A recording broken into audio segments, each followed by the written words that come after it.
Eh bien bonjour à tous les amis, c'est Morpheus.com. Aujourd'hui on se retrouve pour une nouvelle vidéo. Donc dans cette vidéo, en fait c'est une vidéo spéciale, c'est une brève donc. Tout ça parce qu'on va parler donc des alimentations redondantes sur les serveurs ou sur les gros PC tout simplement. Et on va casser quelques clichés. Donc déjà, qu'est-ce qu'une alimentation redondante? C'est donc un bloc donc souvent de double alim qui fait que si on a un problème, pour donc assurer la continuité et surtout et donc la durée de marche du serveur, vu qu'un serveur ne doit jamais quasiment être éteint, les alimentations redondantes sont hot swipe. Donc c'est-à-dire si jamais il y a un problème dessus sur une des deux alimes, eh ben, il y en aura toujours une qui va continuer d'alimenter le serveur et l'autre qu'il faudra changer. Donc en fait, c'est tout simplement ça, c'est juste pour une question comment de redondance, pour assurer donc un maintien en l'état et limiter les arrêts donc du serveur. Donc voilà, je vous ai pris une petite image, voilà. Donc ça ressemble en gros à ça. Donc c'est une double alimentation. Donc tout simplement, elle sert juste donc à redonder. Si jamais il y a un problème, hop, le serveur passe sur la deuxième alimentation et on aura un voyant qui s'allume et qui va nous dire voilà, faut changer donc l'alimentation. Tout simplement, en fin de compte, c'est pas très compliqué. Donc je vais vous montrer sur mes serveurs ce que ça donne. Et puis on va les démarrer donc d'abord sur les deux alimentations. On va en laisser une branchée, l'autre éteinte, pour voir s'il va nous dire qu'il y a un problème. Et ensuite on va retirer une alim et on va le démarrer pour voir si avec une seule alim il nous affiche une erreur. Donc moi je vous dis à tout de suite. Et bien les amis, nous voilà donc sur le premier serveur, donc c'est celui-là, on va effectuer le test donc de l'alimentation redondante. Donc on va directement donc démarrer le serveur sur une alim. Donc c'est parti. Hop, faut passer. Voilà, donc on va prendre cette alim qui se trouve donc juste là. Voilà, et on va laisser l'autre éteinte.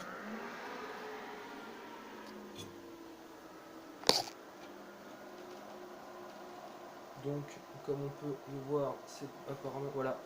Voilà. Donc je sais pas si on voit très bien. Voilà. Donc voilà, j'ai une erreur, donc il n'y a pas besoin de chercher très loin pour donc comprendre que l'erreur vient donc de la lime redondante, enfin la lime en tout cas. Il détecte la deuxième alim, mais vu qu'elle n'est pas allumée, en fait pour lui c'est une erreur. Donc voilà. Donc là je le débranche. Donc là je vais le tirer vers moi pour que je puisse accéder. Donc j'ai retiré la ligne du haut. Là, si je peux retirer, enfin je bouge encore un peu. Voilà ce qu'il impose ensuite. Ah ouais. Non, encore un peu là.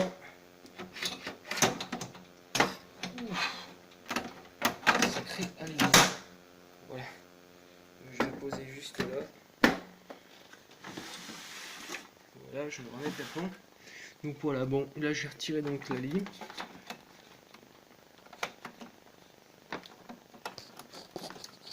Voilà, donc là il met juste ici.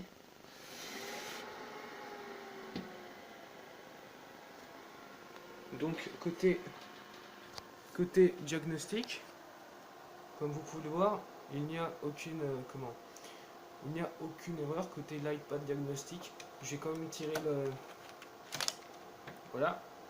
Donc comme vous pouvez le voir, tout est normal, tout est ok.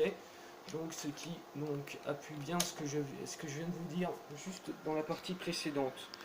Tout simplement que c'est des alimentations redondantes. Donc en fait, il charge des alimes vraiment grosses comme ça. Donc là, c'est une ligne de 1400 watts, je crois. Je suis pas sûr. Donc il n'y a aucune indication là-dessus. Donc on va la retourner. Voilà, elle est juste, l'indication se trouve juste ici. Enfin, forcément c'est à l'envers. Voilà. Donc c'est vraiment du 8 ampères. Donc autrement dit, c'est vrai que ça, à première vue, ça consomme pas mal. Mais en fait, c'est pas vraiment le cas. Donc voilà. Donc en fait c'est tout simplement l'explication brève donc des PC ou des serveurs avec une double alimentation, puisque c'est simplement pour une histoire de comment. C'est juste pour une histoire justement de redondance, pour que si jamais par exemple j'ai deux alimes, donc elles sont branchées, j'ai deux alimes comme ça, donc là si je le remettais dans le serveur et que je le branchais donc les deux alimes, si jamais par exemple dès que je branche il y a un court-circuit qui fait qu'une des deux alimes me lâche, j'aurai donc le voyant qui va s'allumer et qui va me dire donc de brancher la ligne parce qu'il y a un problème dessus. C'est tout simplement ça, de la changer en fait. Donc c'est tout simplement ça, c'est la redondance. C'est pour donc éviter, c'est pour perdurer en fait, laisser le serveur allumé le plus possible. Parce qu'à la base c'est fait donc pour rester allumé en permanence, puisque serveur-service, client-serveur donc. C'est pour vraiment limiter limiter donc le temps d'arrêt.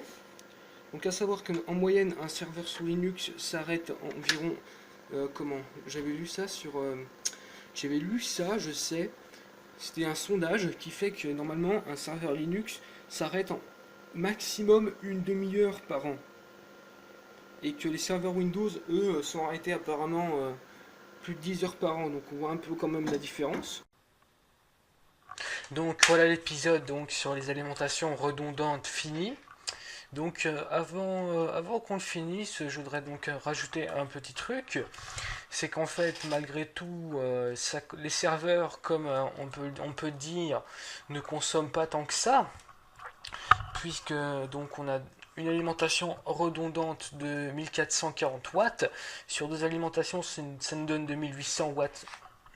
Donc en fait, si on prend en compte le fait que le serveur ne consomme que les ressources qu'il a besoin, donc c'est-à-dire à peu près pour ce modèle-là, avec 128 Go de RAM et 4 processeurs X-Core, on obtient donc un chiffre qui arrive aux alentours donc de 600 à 900 watts sur les 1440. Alors pourquoi?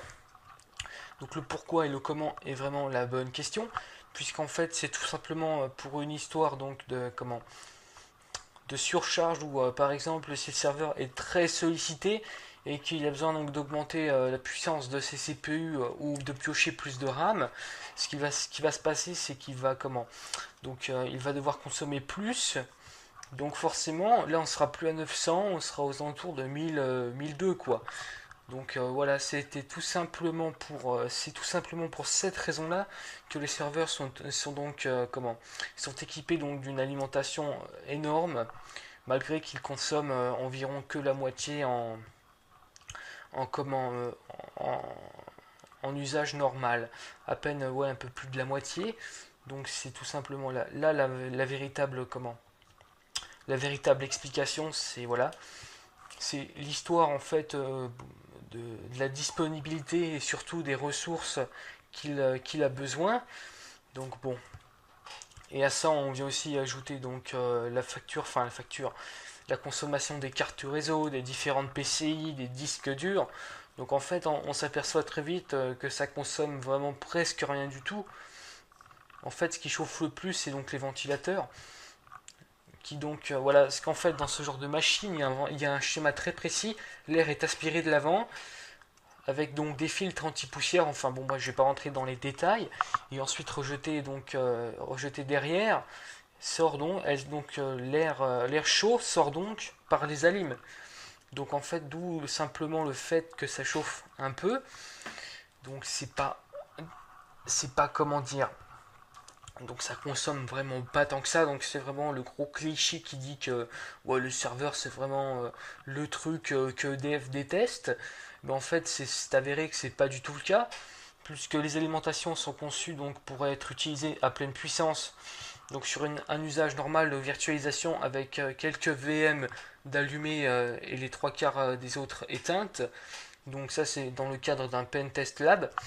Donc vraiment, on va être aux alentours d'une consommation plutôt basse, qui va se situer aux alentours donc de 600 à 700 watts-heure, tout simplement, sur un seul de ces serveurs. Donc bon, on s'aperçoit donc que la consommation est vraiment moindre.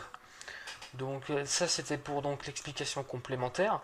Et franchement, si la vidéo vous a plu, n'hésitez pas à vous abonner et à lâcher un petit j'aime. Et moi je vous dis ciao ciao.